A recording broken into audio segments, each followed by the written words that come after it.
꿈이 있다면 장항준 감독처럼 살아보면 어떨까요? 장항준 감독을 조금이라도 아는 분이라면 오해하실 수도 있겠네요. 최근에 연애 프로그램을 조금이라도 보신 분이라면 그의 부인이 김은희 작가라는 것을 알고 계실 테니까요.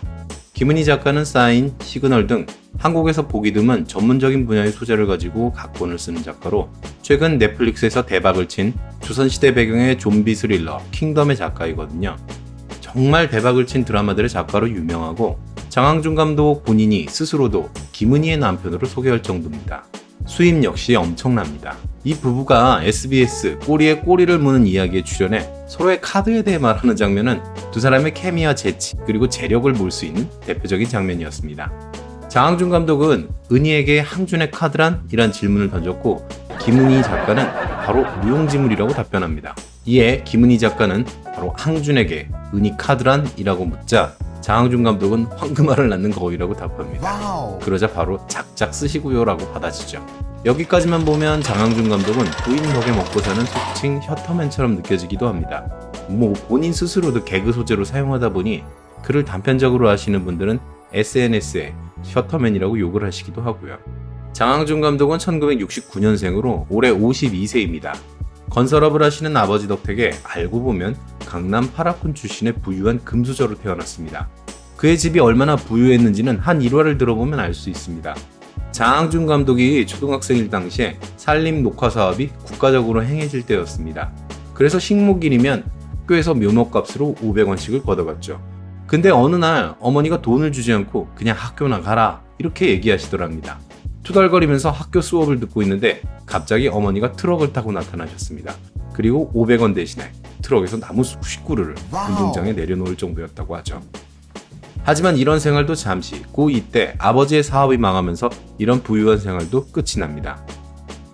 그는 재수를 해서 서울예전 연극과에 입학하게 됩니다.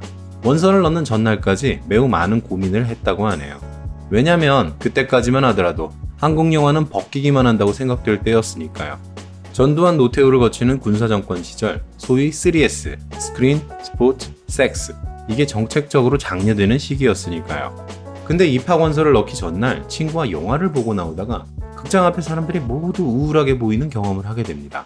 순간적으로 이 많은 사람들 중에 자기가 하고 싶은 일을 하면서 사는 사람 몇 명이나 될까? 아마 없을 거야.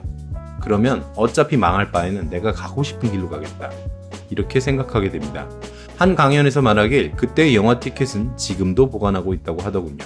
재미있게도 많은 사람들은 무엇을 선택할까 하는 것에 매우 많은 시간을 들여 고민을 합니다. 그리고 선택한 이후에도 후회하고요. 하지만 피에르 가르댕이 자신의 운명을 동전 던지기로 결정했던 것처럼 장항준 감독 역시 갑작스럽게 떠오른 즉흥적인 생각에 의존해 본인의 미래를 결정합니다. 그리고 선택을 고민하고 시간을 쏟기보다는 선택한 이후의 삶에 집중하고 시간을 쏟기로 합니다. 과감하게 미래의 인생을 선택했지만 장항준 감독은 곧 심각한 실수를 발견합니다. 본인이 하고 싶은 것은 영화였는데 막상 들어와 보니 연극가 외에도 영화과가 따로 있었던 겁니다. 코미디 같은 실수지만 그는 본인의 실수를 후회하고 처음부터 다시 리셋 버튼을 누르려고 하지 않았습니다. 그냥 연극과를 다니면서 영화과 수업도 들어버리기로 결정을 했죠.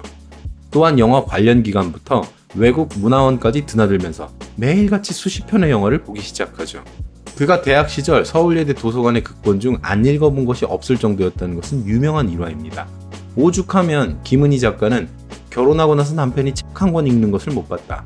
그런데도 글을 잘 쓰는 이유는 아마도 젊었을 때 그렇게 많이 읽고 보았기 때문이 아닐까 싶다. 라는 얘기를 하기도 했죠. 어느덧 졸업을 앞둔 그는 영화 관련 일을 소개시켜달라며 매일같이 교수님의 방을 드나들기 시작합니다. 교수님은 알았다, 기다려봐라 이런 말만 하실 뿐 감감무소식이었습니다. 그러던 어느 날 왜 늦어지는지 그 이유를 알게 되었습니다. 자신과 같이 교수님께 일자리를 부탁하는 사람이 너무 많았던 겁니다. 그래서 그는 교수님이 아닌 교수님의 사모님께 일자리를 부탁합니다. 일반 소년 만화나 무협지였으면 이러한 기연을 통해 앞으로는 승승장구만 하겠지만 현실은 달랐습니다. 그의 인생은 또 망합니다. 그렇게 어렵게 들어간 영화 제작소 일자리가 6개월 만에 망해버린 것입니다. 그는 이렇게 영화계에서 첫 번째의 좌절을 맛봅니다. 그는 어쩔 수 없이 극작가 수업을 함께 들었던 선배에게 부탁해서 방송국의 FD로 취직합니다. FD는 말이 디렉터이지 사실 심부름꾼이나 다름없었습니다. 그는 항상 테이블의 끝에 앉아 있었는데 누가 시키면 바로 커피를 타기 위해서 그랬다고 합니다. 촬영 준비, 소품 신청, 청소 등의 고된 생활 속에서 그래도 영화 감독의 꿈을 잊지 않기 위해 그는 없는 시간을 쪼개 영화를 봤습니다. 하지만 짧은 시간 속에서 영화 보기는 쉽지 않았습니다. 그때 그는 시간이 많지 않으니 중요한 영화 몇몇을 빼고는 빨리 감기로 돌려서 보게 됩니다. 심지어는 결말을 먼저 보고 다시 앞 내용을 보기도 했죠. 그러자 놀랍게도 영화의 구조가 보이는 경험을 하게 됩니다. 하지만 그러한 깨달음에도 불구하고 현실은 녹록치 않았고 영화를 보기보다는 지쳐서 잠에 쓰러지는 그런 날들이 계속됩니다. 그러던 어느 날 그에게 기회가 찾아옵니다. 그는 고된 FD 일을 하면서도 시나리오를 쓰던 가닥으로 예능 프로그램 몇 개를 습작해 두었습니다. 근데 FD가 된 지 석 달째 되었을 때 마침 프로그램 대본이 펑크나는 일이 생겼고 이때 담당 PD에게 그 습작 노트를 찢어서 건네준 것입니다. 그 PD는 바로 시트콤 거침없이 하이킥을 만든 김병욱 PD였습니다. 김병욱 PD의 도움으로 2달 뒤 그는 예능 작가가 됩니다. 그리고 그와 함께 좋은 친구들이란 예능 프로그램을 만들고 전 방송사 시청률 1위를 기록하게 됩니다. 갓 FD로 입사한 그는 이제 예능 작가가 되어 SBS 사장의 금일봉까지 받게 된 겁니다. 이때가 26살, 그는 이른 나이에 성공이라는 단꿈에 취하게 됩니다. 이때 그는 김은희 작가를 만나게 됩니다. 둘 다 예능 작가로 사수와 부사수 관계로 만나게 된 겁니다. 김은희 작가는 당시에 그를 이렇게 묘사했습니다. 남편을 예능국 사수로 처음 만났어요. 하지만 프로그램을 배정받고 한 달이 다 지나도록 얼굴 한 번을 볼 수가 없었어요. 남편은 작가들 사이에서도 독특한 사람으로 유명했어요. 소문만 듣다가 처음 봤을 때는 촌스러운 옷차림에 먼저 놀랐었죠. 빛바랜 청남방을 청바지 안에 넣어 입은 모습이 정말 우스꽝스러웠거든요. 한 달 동안 얼굴도 안 내밀었으면은 저한테 미안하다는 말부터 해야 되는데 남편은 사과는커녕 거만하게 앉아서 사람들한테 어제 종신이 생일이어서 줄리아나에서 밤새도록 놀았다는 등 시답잖은 얘기를 잔뜩 늘어놓더라고요. 뭐 저런 사람이 있나 싶었지만 점차 친해지면서 존경하고 좋아하는 선배로 잘 따랐어요. 워낙 후배들한테 잘해서 저 말고도 따르는 사람이 많았죠. 그는 성공의 단꿈에만 취해 있던 게 아니라 자기가 진짜로 하고 싶었던 일을 다시 기억해낸 것입니다. 그가 방송작가실에 나타나지 않았던 이유는 바로 영화 시나리오를 쓰고 있었기 때문이죠. 6개월 만에 망했던 영화 제작소의 실장님이 이제는 사장님이 되어 다시 회사로 오라고 했습니다. 그는 수입이 8분의 1로 줄어드는 것을 감수하면서 영화 시나리오 작업에 몰두합니다. 그리고 나온 첫 시나리오가 바로 박봉곤 가출 사건. 1996년 흥행순위 4위를 달리며 각종 영화제를 휩쓸었고 그 역시 백상예술대상 각본상 후보까지 오르게 됩니다. 예능 작가로의 성공 이후 그는 실패 없이 승승장구하게 됩니다. 이때 그의 나이가 28살, 매우 이른 나이에 연타석 홈런을 친 것입니다.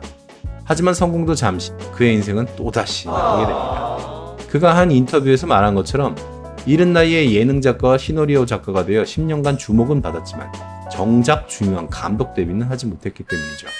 그는 그렇게 또 영화계에서 두 번째 좌절을 맛봅니다. 이 시기에 그는 김은희 작가와 30살의 나이로 결혼을 하게 됩니다.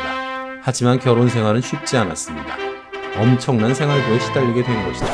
오죽하면 윤종신이 아니었다면 생활할 수 없을 것이라고도 얘기합니다.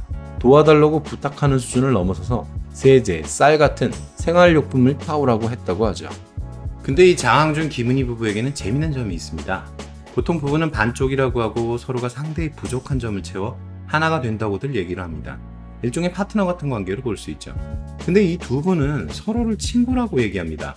앞서 소개한 방송에서 장항준 감독은 김은희 작가를 세계적인 거장이 된 중마고, 즉 오랜 친구라고 얘기하고 있거든요. 이렇게 부부 사이를 친구 사이로 얘기하는 건 좀 의미가 달라집니다.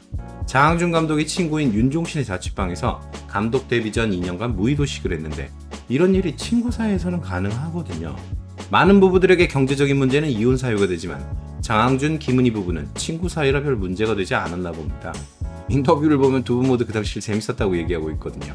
하지만 전통적인 부부 사이로 생각하는 주변 분들, 특히 가족들이 보면 아마 답답해서 속이 터지실 겁니다.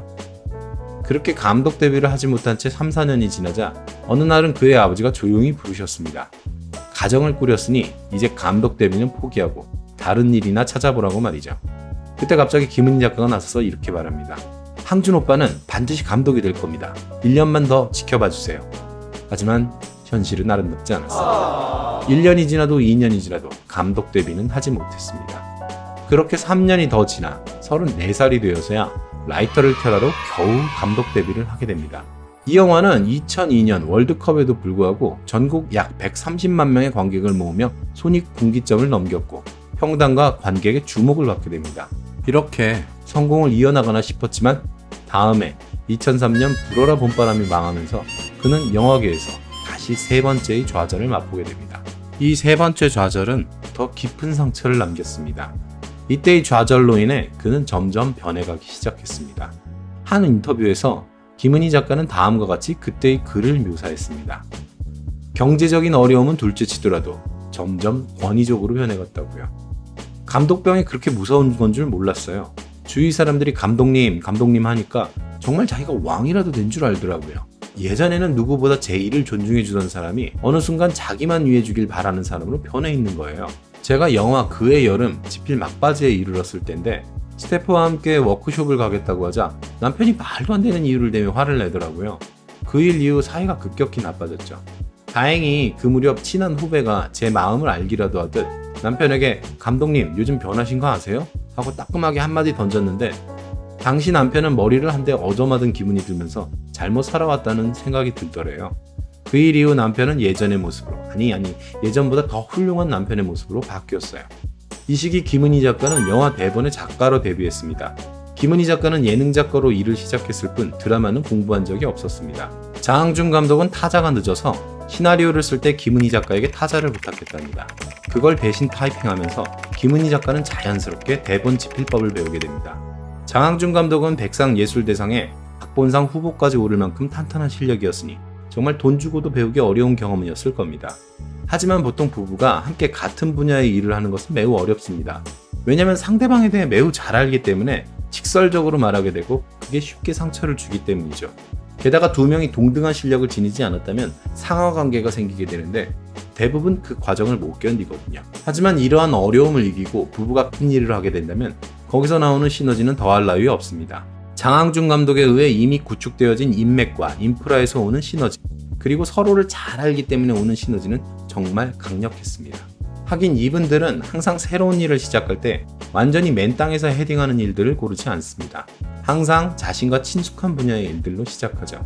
김은희 작가는 남편의 주 전공인 영화일로 7년간의 침묵을 깨고 일을 시작했고 방송국에서 경력을 시작했던 장항준 감독은 깊은 좌절 속에서 생계를 위해 다시 익숙한 방송 일을 찾았으니까요. 그는 36세였던 2004년부터 2005년까지 절친 윤종신의 2시의 데이트에서 영화 코너를 맡기도 했고 2007년 접속 무비월드의 영화 코너를 맡기도 했습니다. 방송, 연애, 드라마, 영화를 오가는 독특한 경력은 이렇게 해서 생기게 되었습니다. 그렇게 이름을 알리던 그는 41살 때는 디지털 서울문화예술대학교 연극영화과의 교수로 재직하기도 합니다. 일반적인 사람이라면 이대로 이 경력을 안정적으로 가져가며 커리어를 순탄하게 마쳤을 겁니다. 하지만 그는 2010년 위기일발 풍년빌라와 2011년 사인을 통해 다시 드라마에 도전하고 2017년 49살에 기억의 밤을 감독하며 다시 영화감독의 꿈을 이어나갑니다. 지금까지 살펴본 것처럼 그의 삶은 무수히 많은 성공과 실패가 반복됩니다. 매우 젊은 나이인 20대 중후반에 큰 성공과 큰 실패를 함께 맛보게 됩니다. 어떤 사람들은 이런 일이 있으면 다시 일어나지 못합니다. 그리고 그냥 평생의 안주거리로만 남게 되죠.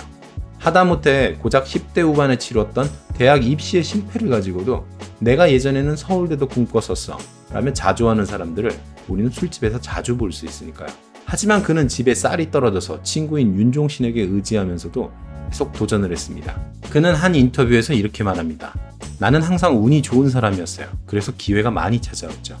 기회는 뒷머리채가 없다고들 하잖아요.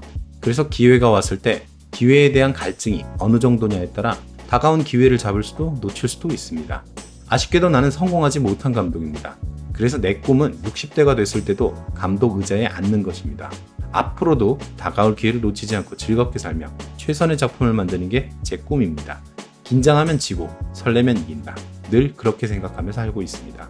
그는 긴장하면서 본인의 실패를 바라보지 않았습니다. 긴장한 채로 진지하게 자신의 실패를 바라본다면 첫 번째는 몰라도 두 번째 실패쯤에 그는 현실에 조용히 안주했을 겁니다. 하지만 그는 자신의 실패를 가볍게 바라보려 애썼습니다. 생계를 위해 나간 연애 프로그램에서 개그 소재로 사용할 정도로요. 그리고 그런 와중에서도 항상 설레었던 영화에 대한 꿈을 잊지 않았습니다. 그에게는 배우이자 영화 감독이었던 채플린의 이 말이 정말 잘 어울립니다. 삶은 클로즈업 할 때는 비극이지만 멀리서 찍으면 희극이다. 그는 인생의 렌즈를 필요에 따라 조절했습니다. 자신의 비극은 멀리서 찍고 자신의 꿈은 클로즈업 했던 겁니다. 실제로 영화 감독이기도 하지만 그는 자신이라는 영화의 진정한 감독이었던 겁니다. 손해와 보험연구소. 돈 내는 보험에서 돈 받는 보험으로 보험금 지급만 연구합니다.